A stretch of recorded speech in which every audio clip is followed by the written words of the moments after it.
It is the governing body with sovereignty over Europe. Beyond that, I don't really know much about them. Okay. Free trade agreement, pretty good. The EU, as someone that comes from the Mediterranean island of Cyprus, where we just recently were one of the countries that were recently put into the EU, I found that there were a lot of positives associated with that move to go to the EU, because our current conflict with Turkey,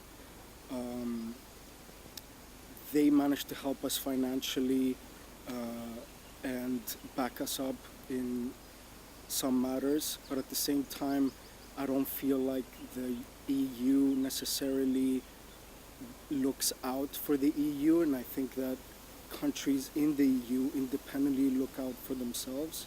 I kind of get that feeling. Not too much, because I haven't really thought about it.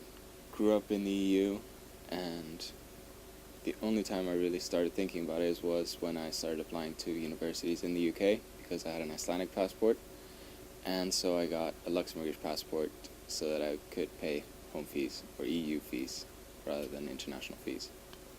Absolutely nothing. I know very little about politics, and yeah.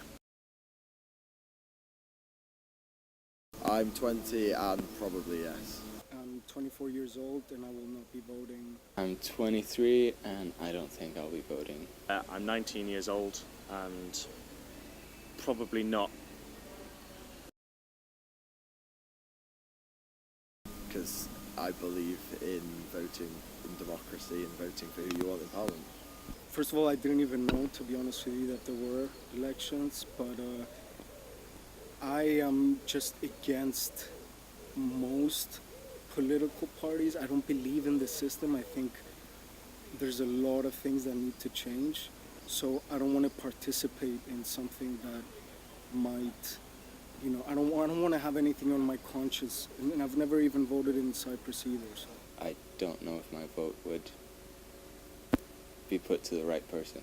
Just got no interest, If I ever gain an interest in the future, I might decide to vote, but at the moment I don't know what I'm voting for. So.